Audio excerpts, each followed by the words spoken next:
And welcome to the Kenny Pickett Show from Panther-Lair.com, presented by WellHive. I'm Chris Peak from Panther-Lair.com. He's Kenny Pickett from Pitt football, of course. And Kenny, we've been doing the show since the beginning of August, so we've got kind of a little routine down to how we do it. We talk for a little bit, we get the questions from the fans and that kind of thing, and we'll stick to that routine today. But it's funny because we have questions, a lot of good questions that the fans asked, and we're going to get to those later in the show. But a bunch of questions, and I'm not using these questions, but a bunch of questions were about your hair. There were questions like, who has the best hair in the quarterback room? Is it you or Nick Patty? Or somebody else asked, do you practice the hair flip after you take off your helmet? And then why don't you wear a headband? Why are you pouring cold? All this stuff.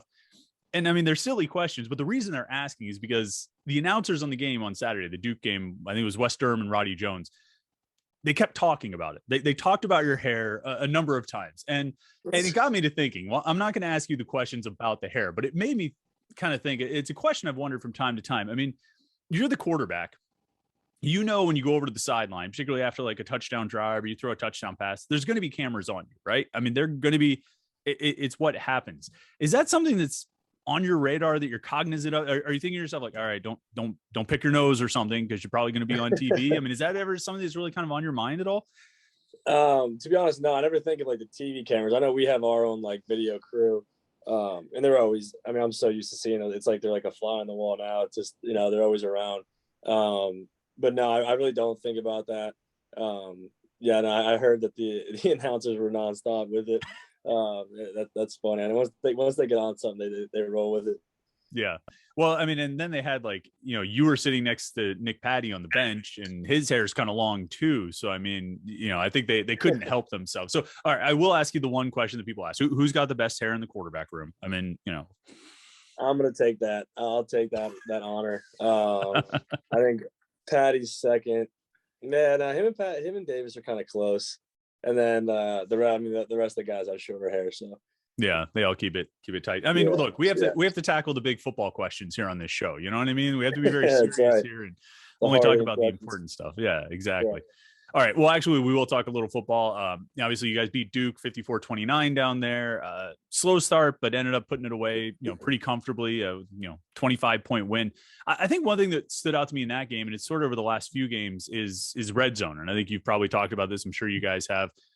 You guys have been one of the best teams in the country all season at scoring touchdowns from the red zone. I think the last 3 games or so, you're maybe 7 touchdowns and 13 possessions. So kind of close to that 50% mark. Is there anything you noticed in the last few games? Is that a point of concern? Something you guys have been discussing? Is there any trends or anything you can point to from the last few games there? I mean, just really not executing consistently. I think we're really consistent early in the year. You know, then there's like one guy here, one guy there. We're just not on the same page, or, you know, there's a missed block or missed assignment or something. That's where you kind of, you know, have those issues. And down the red zone, everything happens so much faster. There's less space. The windows are, you know, tighter. So if everyone's on the same page, you know, you have some miscues and it happens. But, you know, definitely something we want to improve on. Is that, you know, have you noticed Coach Whipple like spend a little extra time on it or anything like that during practice? Or you guys pretty much stick to what you've been doing? No, stick to what we've been doing. I mean, we spent time on what we, you know, the mistakes we had on certain plays, the why we didn't score, or whatever, you know, it is that way. But I mean, shout out to Sam Scardin. You know, he had his birthday the other day, had a great game. You know, he really helped, you know, give us some confidence and energy with those points that he helped contribute to the team.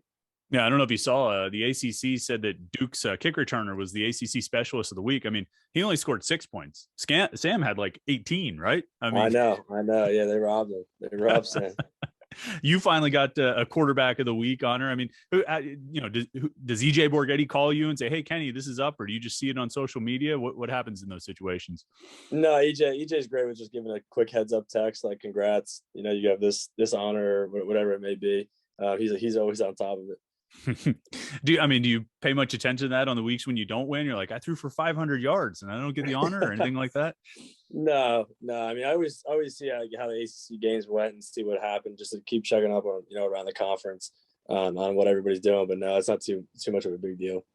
Speaking of around the conference, obviously you guys have North Carolina coming to town on Thursday night at Heinz Field, and I mean, it's being billed as, you know, an offensive battle. It's obviously a quarterback battle. You know, Sam Howell, he's one of the guys people talked about heading into the season. You've obviously done what you've done so far. I know what your answer is going to be, but do you look at this as a, you versus him, quarterback versus quarterback duel kind of a situation? No, I mean, I look at, my job, what I got to do is going against, their defense. I think their defense is, a little underrated with how much, quantity of defense they put out there and the volume that they have. They mix up a lot of different looks. So, I mean, it's going to be another challenge. And obviously having a Thursday night short work week, not as much time to recover and get your body right. Really been a mental grind, I'd say, this week in terms of practice and walkthroughs and meeting time, just to make sure we're all on the same page. Yeah. What I was going to obviously, ask you about that. I mean, what's this week been like since, the final horn sounded at Duke? I mean, what's it been like for you guys as players? Yeah, it's been nonstop. Like we got home, like our normal get home and from Duke and enjoy the night. But then up Sunday, got in a little bit later because the coaches were game planning and everything. And then I watched the Duke film and kind of closed it out. We had to close it out ourselves as players. We didn't get a chance to watch it with the coaches because we were right on to UNC once we got to the facility later in the afternoon on Sunday. Had a practice Sunday night, walk through Monday with meetings. Then had a practice today, meeting time, extra meeting time and all that stuff just to, have more time to rest our bodies and not be on the field. Mm-hmm. You and I were talking a little bit before we started. You didn't have a Thursday night game in 2018. 2019, the only Thursday night game was that North Carolina game, which, like you pointed out, you guys were on a bye before that. And then, last week's Thursday night game was the Georgia Tech game that got rescheduled to the end of the season. So, I mean, this is really your first time going through this really short week. I mean, what are your sort of observations on it? Just that everything's compressed, a little more stressful, or what do you see? Yeah, I mean, everything's compressed. You're trying to move your schedule up and trying to stay on routine as possible, but at the same time, it's just a little bit different. Today usually is like not as much of a film day for me. If this was like a Thursday, it was kind of be a cleanup day and close out anything else that I wanted to watch. But now this is still a big film day because of how sped up the process is with the short week. So just adds to the difficulty, especially when you're playing a quality and really good team in North Carolina who just beat Wake Forest. You going back to Sam Howell for a second. I mean, have you met him? You guys had much interaction? Obviously, you probably shook hands after the 2019 game. You guys didn't even play them last year. I mean, have you run into him much? At some point? No, the only time I really ran into him was at the Manning camp. We talked for a little bit. Great guy. Been trying to keep up with him and all the other quarterbacks and see how everyone's doing around the country. But I mean, he's having a great year again. A guy who year in, year out, has been playing at a high level. I just noticed a stat that of the top 6 players nationally in total offense per game, 4 of them are ACC quarterbacks. It's you, Sam Howell, Sam Hartman, and Brennan Armstrong. Is that just a testament to how well you guys are playing, or is that I think people might look at it and say, "Oh, the ACC defenses are weak." What anything you take away from that? I mean, I would just look and see how we all did against out of conference teams. I mean, it doesn't. I think there's a lot of good teams, and I think especially quarterbacks in this conference, in this league this season. I think there's a lot of guys that are playing at a really high level.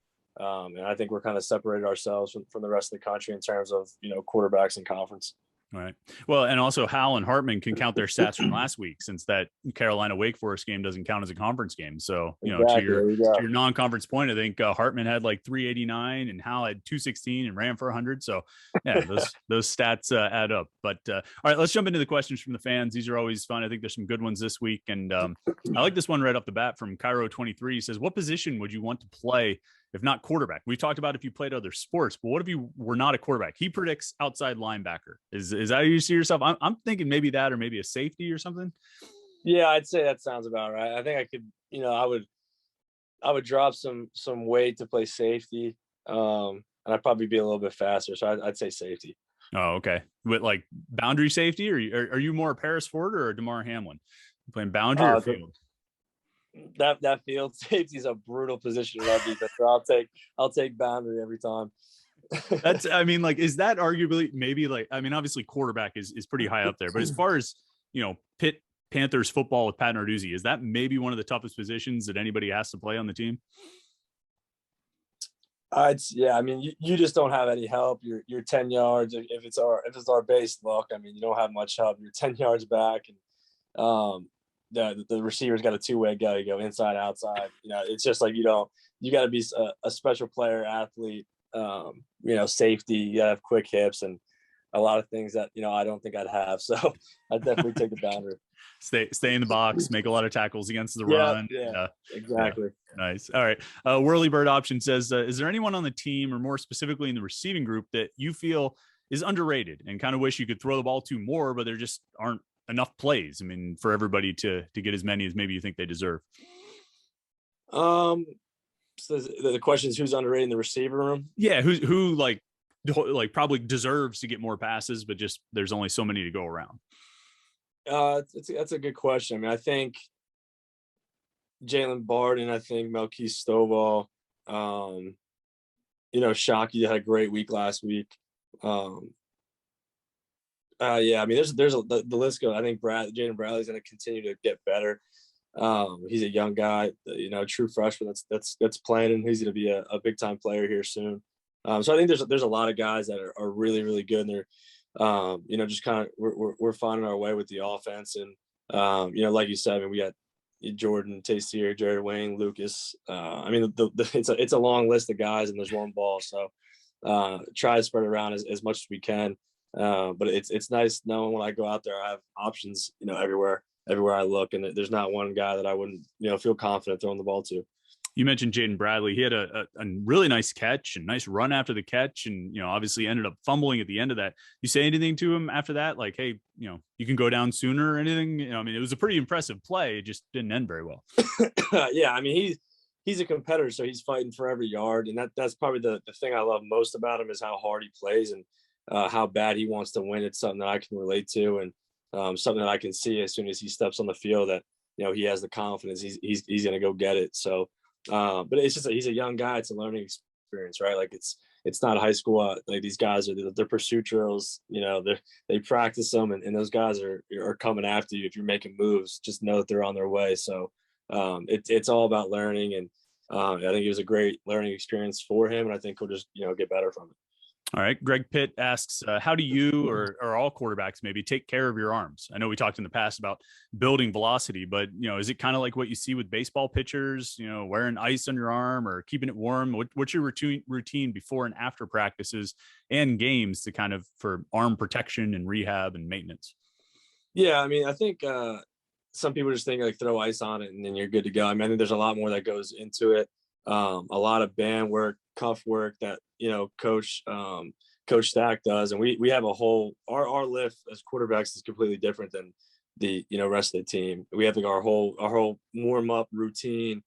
Everything's different than those guys. We're getting like shoulder recovery, shoulder strengthening after practice. I think ice and stem's great if you feel like you're fatigued. That's always helped me kind of feel rejuvenated the next day. So there's a bunch of things. But really, I think like band work and strengthening, like the rotator cuff and all that stuff, just really helped me in my career. Spenges asks, what can a quarterback do during the week to address a drops problem with a talented player? And that might be something that maybe you had to deal with a little bit more last year. It seems like your guys are really holding on to the ball this year. But if there's somebody who has maybe a couple drops in a game, what can you do during the week to kind of address it or work with them? Just throw it to them. Like it's a confidence thing, and just pretty much just telling the ball's coming to him the next play that you're not discouraged by. You're gonna keep throwing on the ball, and you see once they have another catch, it's like once they catch the ball again, it's like they're back to normal, and they snap right into it. It's like if you harp on something like that and they're thinking about it, then that's when it becomes a problem. But it's big just to make sure that those guys have confidence and they know that you have confidence in them. All right, last one then. Give the ball to Larry. H2P asks, what were your thoughts when you saw that the second Jordan Addison touchdown was scored as a run instead of a pass? Were you like, come on, man, I threw the ball. Why don't I get a stat for that? I know. When we came to the sideline and I told him, I was like, I think I threw that, because I had to get it out fast. I wanted to give some ground. So I make sure my main concern is if he drops it or something, that's a fumble. And I didn't like how fast I just felt like I had some pressure off the backside. So I just had to throw it quick. So that was the main concern. Then when I got to Jordan was like, I was talking to him. I was like, I think you got a rushing touchdown there. He's like, oh, really? I was like, yeah. So it's whatever. I mean, we'll try and steal one here in these next 3 weeks. Did you go watch like the film to tell if it's a lateral or if it's forward? Yeah, no, it was 100% backwards. 100%. Oh, okay. So yeah, it wasn't even close. So yeah, there wasn't much of a debate. All right. Well, you get one back when he runs one of those sweeps where you flip it forward to him. You know what I mean? Yeah, we got to get that in the playbook this week. Yeah. All right. Last one I wanted to ask. I mean, just as we're talking about touchdowns, the one with Gavin Bartholomew. I mean, is that, we've talked about this idea before, but is that a play where you step up and see what Duke is doing and just say, we got this. This is going to hit exactly the way we draw it up?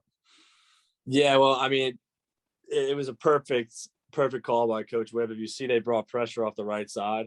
So sorry, I moved my phone, but the defense rotates that way. So the blitzes come from the right side. Everyone, the safety on the left's got to go to the middle. The defense kind of works like a wheel that way. So I know I'm like, okay, there's, not gonna be too many guys at the left here if I can get the screen off. So I just drifted back to the left and flipped it out to Gavin.